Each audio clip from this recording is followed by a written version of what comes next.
नमस्कार, मैं अंजना और आप देख रहे हैं राजधानी न्यूज। आइए रुक करते हैं आज की बड़ी खबर पर। इजराइल और ईरान के बीच जारी तनाव ने अब वैश्विक उड्डयन को भी प्रभावित करना शुरू कर दिया है। हालात इतने गंभीर हो गए हैं कि अमेरिका की सैन्य कार्रवाई के बाद मिडिल ईस्ट के कई देशों ने अपनी हवाई क्षेत्र को अस्थायी रूप से बंद कर दिया है।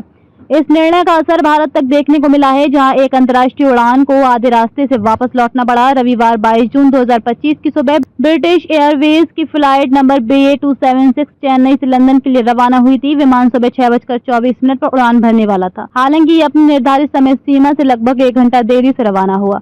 इस फ्लाइट में कुल 247 यात्री और 15 क्रू मेंबर सवार थे। जब विमान ने बेंगलुरु को पार कर अरब सागर के ऊपर उड़ान भरनी शुरू की, तभी पायलट को सूचना मिली कि मिडिल ईस्ट के कुछ प्रमुख हवाई मार्ग नागरिक विमानों के लिए बंद कर दिए गए हैं। ये फैसला अमेरिकी सेना द्वारा ईरान में की गई कार्रवाई के बाद लिया गया। अचानक बदले इन हालातों में फ्लाइट क्रू ने तुरंत चेन्नई और लंदन के एयर ट्रैफिक कंट्रोल ATC से संपर्क किया। ATC से संपर्क साधा। यात्रियों की सुरक्षा को ध्यान में रखते हुए निर्णय लिया गया कि विमान चेन्नई लौट आएगा। इसके बाद फ्लाइट ने सुरक्षित रूप से लगभग सुबह 10 बजे चेन्नई एयरपोर्ट पर लैंड किया। ब्रिटिश एयरवेज ने इस घटना की पुष्टि करते हुए एक बयान जारी किया, जिसमें कहा गया, यात्रियों की सुरक्षा हमारी सबसे बड़ी प्राथमिकता है। एयरलाइन ने यह भी स्पष्ट किया कि फिलहाल उड़ान के लिए वैकल्पिक मार्गों का मूल्यांकन किया जा रहा है और जैसे ही स्थिति सामान्य होगी या नया रूट निर्धारित किया जाएगा, यात्रियों को जानकारी दी जाएगी।